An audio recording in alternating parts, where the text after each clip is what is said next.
Welcome to Strategy Unlocked, powered by Business Navigators. Hello, my name is Luke Medvegy, and welcome to Strategy Unlocked. I'm your host today. Today we have Sean Otto. He's with the Business Navigators as the Chief Digital and Analytics Officer. Sean, would you mind introducing yourself for a moment? Yeah, Sean Otto, got a PhD in psychology, makes me a little bit unique in this tech world. I've been playing in tech ever since I graduated, from startups on to big enterprises, and have had the quite blessed experience of having a broad range of consulting experiences and actual executive experiences, and then leading data and analytics in companies. Sean, thank you for sharing that. So on your journey, in your years of experience, what are the top 3 or so things that have influenced you from maybe a news or reading or other podcasts? That's a challenging question to answer. I'm always looking for relevant, insightful individuals. I think recently I've been an all-in podcast kick, listening to those guys talk about the commentaries on the world, on technology, on business has been quite interesting.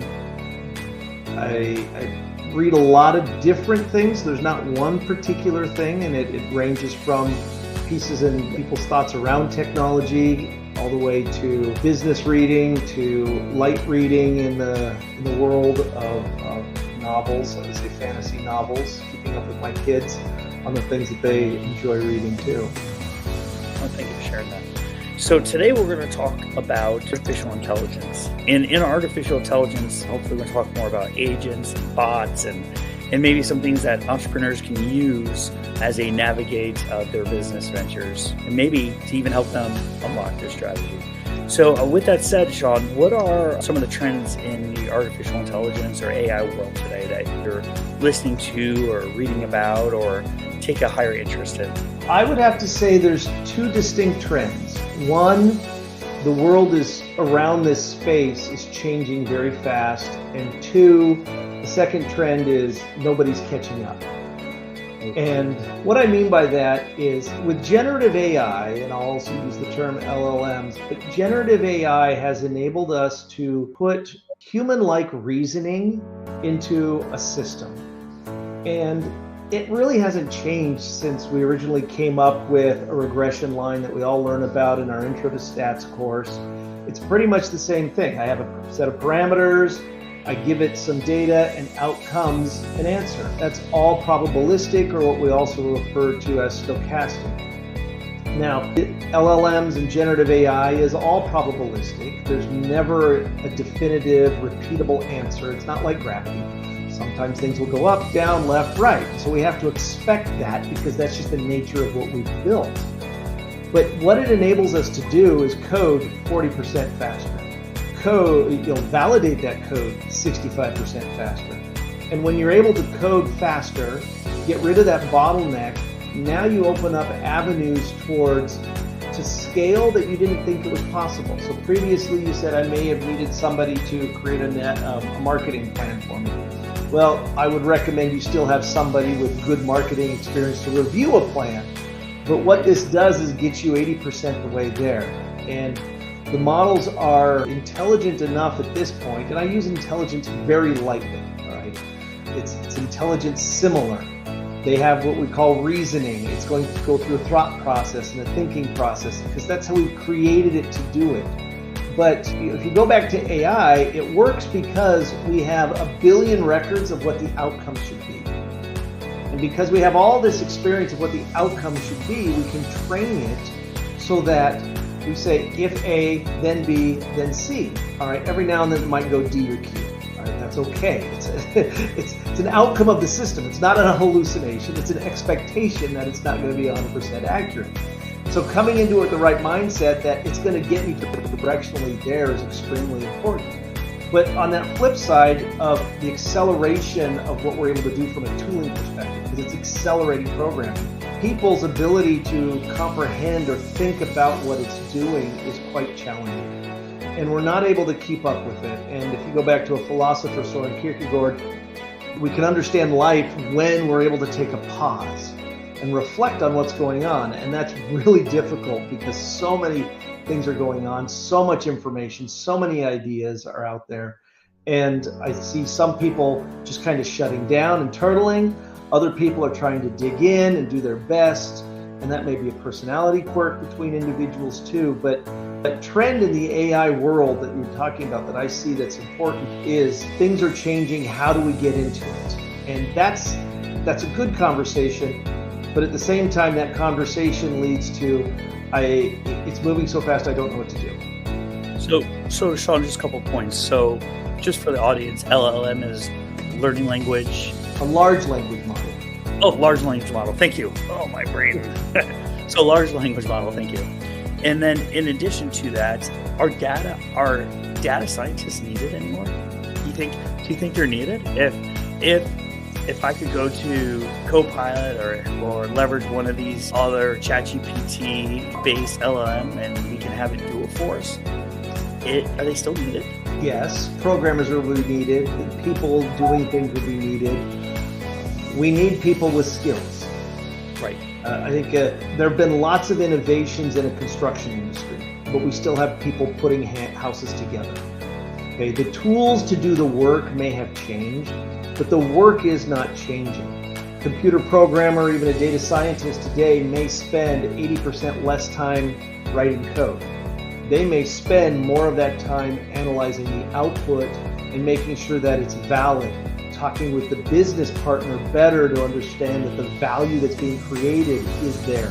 It allows us to do a higher level of quality check, of valuation on the work that's being done. Ultimately, I think we'll be a bunch of managers running around having our own bots. There's nothing wrong with that, but I'm going to say it this way, you can't solve stupid. If you're going to do something wrong, it'll still be wrong even if you tell the bot to do it incorrectly. And we'll all make mistakes and lumps, and we need to go through an apprenticeship. Everybody does in life. So there are no magic buttons. So let me ask this other question. So we're talking, you said the future, and being a veteran entrepreneur and a person who likes to think in the innovation space, time is everything. Time is of essence. I think we all know that, especially in this ChatGPT world. So my question to you is, how do you see those bots that you mentioned, or the latest buzzword is agents? How do we see the agents working with our teams of marketing, our teams of finance, and etc.? How do you see that kind of incorporated or helping on that entrepreneurial space? So agents have come about because I can have a generative AI that has some reasoning ability with it. I can ask it a question, have it get me an output. Remember, this is all still language. We're not talking numbers. We don't have physical large language models that can intuit how a tree moves and replicate that. These are still language models at the end of the day. I think the goal is to get to a physics-based model, but these agents, they're designed to work through a known process. So an agent won't create a process that doesn't exist. Now you can ask an LLM to create an agent for you, and then you have to specify that it does A, B, and C. You still need to know what good marketing is. You still need to know how to connect to that marketing. But when you talk about scaling, I believe sincerely that you're going to have companies that only need 10 employees, where in the past they may have needed 25. And I think that's a good thing. America has been built off of small business. If I can accelerate small business and I can get small business people leveraging their talents and getting them a broader audience and opportunity to do things, everybody wishes they had that extra hour to focus on the value build instead of at the fingers of the people. And so that value build is what I really see agents enabling us to do. You're going to need that marketing person. And maybe it'll be a fractional individual that's that marketing person. You set yourself up maybe even as a small business person of just offering marketing expertise towards other small businesses. And you say these are the agents to use. Even small businesses aren't going to know which agents to use, how to put them together. There's still a structuring of that. This is a new tool that's been introduced to the work that we're doing. But I think effective use of that is going to minimize a lot of back office work, minimize some front office work, reduce the number of people that you have. Humans always love to work. And I don't think we're ever going to get out of the space of not having something to do or to be involved in. And agents are just going to allow us to take another level up and do things that we have more passion around, instead of, as my son says, well, that's boring, Dad. There's lots of those things. So I want to say a couple things here.